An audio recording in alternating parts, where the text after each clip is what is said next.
வணக்கம். திசைகளின் 10 மணி செய்திகள். பூச்சோங் ஆயுர்வேத வைத்தியரின் போலி டத்தோஸ்ரீ விருதுக்குரிய ஆவணங்கள் உடைமைகள் பறிமுதல்.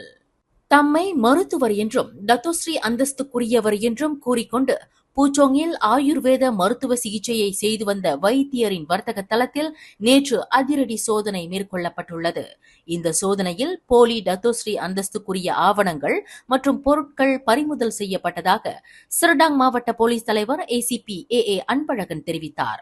பண்டார் பூச்சோங் ஜெயாவில் உள்ள அந்த வைத்தியரின் வர்த்தக தளத்தில் சுபாங் ஜெயா மாநகர் மன்றமும் சுகாதார அமைச்சும் இந்த சோதனையில் ஈடுபட்டதாக அவர் குறிப்பிட்டார். முக்கிய ஆவணங்களுக்கு அப்பாற்பட்ட நிலையில் 54 வயதுடைய அந்த வைத்தியருக்கு சொந்தமான டத்தோஸ்ரீ என்று பெயர் பொறிக்கப்பட்ட சீருடைகள் மற்றும் பதாகைகளும் பறிமுதல் செய்யப்பட்டதாக அன்பழகன் தெரிவித்தார். அங்கீகரிக்கப்படாத டத்தோஸ்ரீ அந்தஸ்துக்குரிய விருதை தமது பெயருக்கு முன்னால் பதித்ததற்காக 2017ஆம் ஆண்டு விருதளிப்பு குற்றவியல் சட்டத்தின் 3வது பிரிவின் கீழ் இப்பொருட்கள் யாவும் பறிமுதல் செய்யப்பட்டதாக அவர் குறிப்பிட்டார். டத்தோஸ்ரீ அந்தஸ்தை தவறாக பயன்படுத்தியதற்காக அந்த நபருக்கு எதிராக விசாரணை அறிக்கை ஒன்று திறக்கப்பட்டிருப்பதையும் அன்பழகன் சுட்டிக்காட்டினார். லஞ்ச ஊழலை வேரறுக்கும் நோக்கில் நாளை சனிக்கிழமை கோலாலம்பூர் மாநகரில் பேரணி நடத்தப்படுவதில் எந்த பிரச்சனையும் இல்லை என்று பிரதமர் டத்தோஸ்ரீ அன்வார் இப்ராஹிம் தெரிவித்துள்ளார். லஞ்ச ஊழலை வேரறுப்பதற்கான இதுபோன்ற உணர்வு வெறும் பேரணியுடன் நின்றுவிடாமல் எல்லா நிலைகளிலும் அதற்கு எதிரான போராட்டமும் பங்களிப்பும் முன்னெடுக்கப்பட வேண்டும் என்று பிரதமர் கேட்டுக் கொண்டார். நாளை நடைபெறுவதற்கு திட்டமிடப்பட்டுள்ள பேரணிக்கு உள்துறை அமைச்சர் டத்தோஸ்ரீ சைஃபுடின் நசுத்தியோன் இஸ்மாயில் அனுமதி வழங்கிவிட்டதாக டத்தோஸ்ரீ அன்வார் குறிப்பிட்டார். அதேவேளையில் 2012ஆம் ஆண்டு அமைதி பேரணி சட்டத்தின் கீழ் விதிமுறைகள் அனுசரிக்கப்பட வேண்டும் என்று பேரணி ஏற்பாட்டாளர்களுக்கு உள்துறை அமைச்சர் சைஃபுடின் நினைவுறுத்தியுள்ளார். கோலாலங்காட் மாரிப் கடற்கரையில் இன்று அதிகாலையில் நிகழ்ந்த துப்பாக்கி சூட்டு சம்பவத்தில் ஒருவர் பலியான வேளையில் இதர 4 காயமுற்றனர். இதனை சிலாங்கூர் மாநில போலீஸ் தலைவர் டத்தோ உசேன் ஒமார் கான் உறுதிப்படுத்தினார். ஒருவர் சம்பவ இடத்திலேயே மாண்ட வேளையில் இதர 4 கடும் காயங்களுடன் கிள்ளான் மற்றும் சிரடாங் மருத்துவமனைகளில் சேர்க்கப்பட்டுள்ளனர் என்று குறிப்பிட்டார். இந்த துப்பாக்கிச் சூட்டு சம்பவத்தில் 5 சம்பந்தப்பட்டுள்ளனர். அனைவரும் அந்நிய நாட்டு பிரஜைகளாவர். இதுகுறித்து போலீசார் தீவிர புலன் விசாரணை செய்து வருவதாக டத்தோ உசேன் ஒமார் மேலும் கூறினார். வரும் ஜனவரி 29ஆம் தேதி சீன புத்தாண்டு கொண்டாடப்படவிருக்கிறது. அடுத்த அமைச்சரவை கூட்டத்திற்கு முன்பே சீன புத்தாண்டு கொண்டாடப்படவிருப்பதால் இன்று நடைபெற்ற அமைச்சரவை கூட்டத்தில் சக அமைச்சரவை உறுப்பினர்கள் பிரதமர் டத்தோஸ்ரீ அன்வார் இப்ராஹிமுடன் இணைந்து ஈசாங் உணவு விருந்தில் கலந்து கொண்டனர். சீன புத்தாண்டை வரவேற்கும் வகையில் பாரம்பரியமிக்க இந்த ஈசாங் உணவு விருந்தை போக்குவரத்து அமைச்சர் ஆந்தனி லோக் ஏற்பாடு செய்திருந்தார். பிரதமருடன் துணை பிரதமர் டத்தோஸ்ரீ அமட் ஜயிட் ஹமிடி, வீடமைப்பு ஊராட்சித்துறை அமைச்சர் ngா கோமிங், மனிதவள அமைச்சர் ஸ்டீவன் சிம், விவசாயத்துறை அமைச்சர் டத்தோஸ்ரீ முகமது சபு உட்பட அமைச்சரவை உறுப்பினர்கள் உற்சாகத்துடன் ஈசாங் உணவை பகிர்ந்து கொண்டனர். ஜோஹர் பாரு பண்டாபாரு ஊடாவில் பள்ளிக்கு அருகில் சாலையோரத்தில் நிறுத்தப்பட்டிருந்த BMW காருக்குள் தாயும் மகளும் இறந்து கிடந்தது கண்டுபிடிக்கப்பட்டுள்ளது. நேற்று வியாழக்கிழமை 9 மணியளவில் பொதுமக்களிடம் இருந்து கிடைக்கப்பெற்ற அவசர அழைப்பை தொடர்ந்து அவ்விடத்திற்கு போலீசார் விரைந்ததாக ஜோஹர் பாரு உத்தாரா மாவட்ட போலீஸ் தலைவர் ACP பல்பீர் சிங் தெரிவித்தார். 42 வயது தாயும் 14 வயது மகளும் சுய நினைவு இன்றி கிடந்த நிலையில் அவர்களை சோதனை செய்த மருத்துவ அதிகாரிகள் இறந்துவிட்டதை உறுதி செய்தனர் என்று பல்பீர் சிங் குறிப்பிட்டார். சவ பரிசோதனைக்காக அவ்விருவரின் உடல்களும் ஜோஹர் பாரு சுல்தானா அமினா மருத்துவமனைக்கு கொண்டு செல்லப்பட்டுள்ளன. அந்த BMW காரின் எண்ணெய் டாங்கியில் ஏற்பட்ட பெட்ரோல் கசிவின் காரணமாக குளிர்சாதன பெட்டியில் கலந்து நச்சுவாயுவை வெளியேற்றியிருக்கக்கூடும் என்று சந்தேகிக்கப்படுவதாக அவர் குறிப்பிட்டார். தங்களுக்கு வழங்கப்பட்ட நம்பக மிகுந்த பணித்தன்மைக்கு ஏற்ப நீதிபதிகள் எப்போதுமே கண்ணியத்துடன் செயலாற்ற வேண்டும் என்று நாட்டின் தலைமை நீதிபதி துன் தங்கு மைமூன் துவன்மாட் கேட்டுக் கொண்டார். தாங்கள் வகித்து வரும் பதவிக்கு ஏற்ப நேர்மையையும் நம்பகத்தன்மையையும் பாதுகாக்கும் அதே வேளையில் உயர் தரத்தின் அடிப்படையில் கடமையாற்றிட வேண்டும் என்று தங்கு மைமூன் வலியுறுத்தினார்.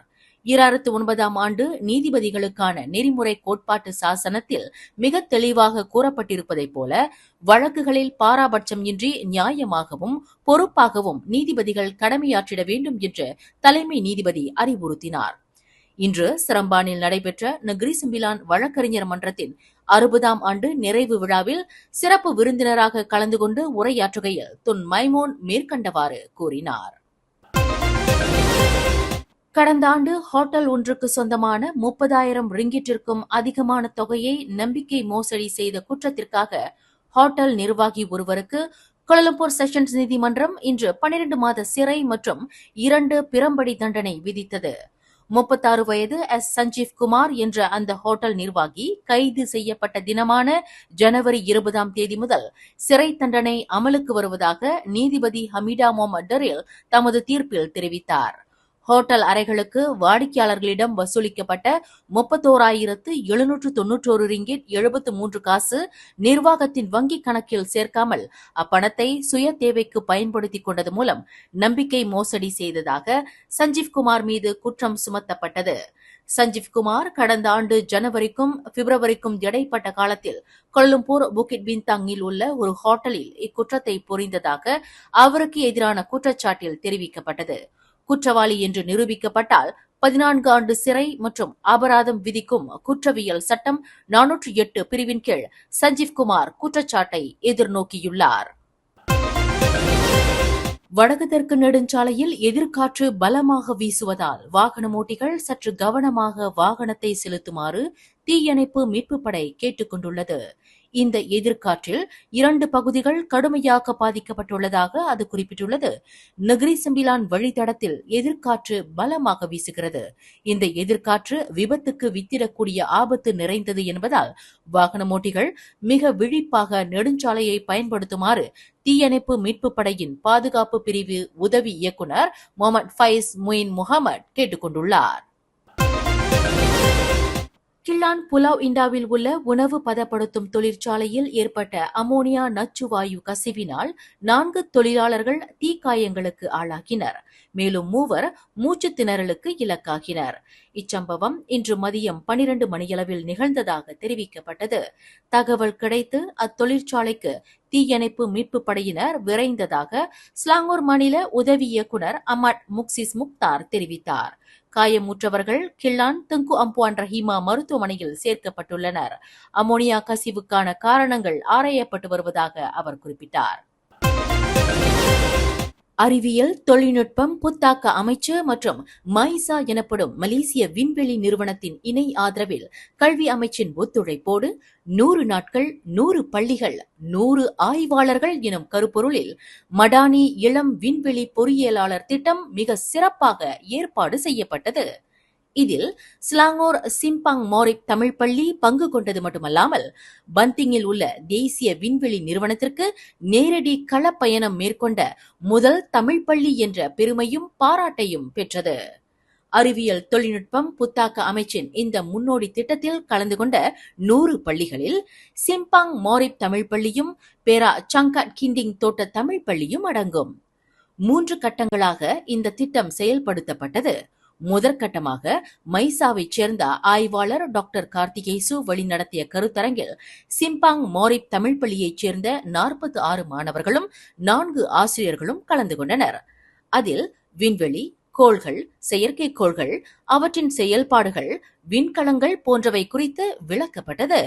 2ஆம் கட்டமாக விண்ணில் பாய்ச்சப்படும் விண்கலங்கள், செயற்கைக்கோள்கள், அவை சார்ந்த தொழில்நுட்பம் குறித்து மாணவர்கள் நடவடிக்கை மேற்கொள்ளப்பட்டது. அடுத்த கட்டமாக பந்திங்கில் உள்ள தேசிய விண்வெளி நிறுவனத்திற்கு நேரடி களப்பயணம் மேற்கொள்ளப்பட்டது. வெறும் பாடநூலில் உள்ள தகவல்களை மட்டும் படித்திடாமல் அன்றாட வாழ்வில் அவை எவ்வாறு கலந்துள்ளது என்பதனையும், குறிப்பாக இளம் வயதிலேயே விண்வெளி சார்ந்த துறையில் மாணவர்களுக்கு விழிப்புணர்வு ஏற்படுத்தவும் இந்த திட்டத்தில் இணைந்ததாக அப்பள்ளியின் தலைமை ஆசிரியர் வத்துமலை பழனியாண்டி குறிப்பிட்டார்.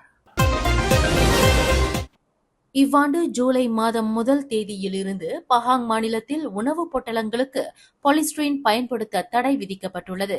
இதன் தொடர்பில் பாலிஸ்டிரீனை அடிப்படையாக கொண்ட எந்தவொரு பொருளையும் பயன்படுத்துவதற்கு வரும் ஜூன் 30 தேதி வரை மட்டுமே அனுமதி என்று பஹாங் ஆட்சிக்குழு உறுப்பினர் சொம் சான்சியாங் தெரிவித்துள்ளார். எனினும் மீனவர்களுக்கு மட்டும் தங்கள் மீன்பிடி நடவடிக்கைகளுக்கு பாலிஸ்டிரீன் பயன்படுத்த தொடர்ந்து அனுமதிக்கப்படும் என்று அவர் குறிப்பிட்டார். சிங்கப்பூர் அதிகாரிகள் இன்று தங்களை அடையாளம் குறிக்கொண்டு ஸ்கேம் மோசடி நடவடிக்கைகளில் ஈடுபட்டதாக நம்பப்படும் 16 மலேசியர்கள் கைது செய்யப்பட்டுள்ளனர். மலேசிய போலீசாரும் சிங்கப்பூர் போலீசாரும் கூட்டாக மேற்கொண்ட இந்த அதிரடி நடவடிக்கையில் அந்த 16 மலேசியர்களும் பிடிபட்டனர். நாடு கடந்த இந்த மோசடி நடவடிக்கையினால் பாதிக்கப்பட்டவர்கள் 1.4 மில்லியன் சிங்கப்பூர் டாலர் அல்லது 4.54 மில்லியன் ரிங்கிட்டை இழந்துள்ளனர் என்பது விசாரணையில் தெரியவந்துள்ளது. இந்த கும்பல் சிங்கப்பூர் அதிகாரிகளைப் போல் சீருடை அணிந்து இந்த மோசடி வேலையில் ஈடுபட்டதும் அம்பலமாகியுள்ளது. மேலும் செய்திகளை தெரிந்து கொள்ள கீழே இருக்கும் பெல் பட்டனை அழுத்துங்கள். உங்கள் மகிழ்ச்சியை வெளிப்படுத்த லைக் மற்றும் ஷேர் செய்யுங்கள். தொடர்ந்து திசைகளோடு இணைந்திருக்க சப்ஸ்கிரைப் செய்யுங்கள்.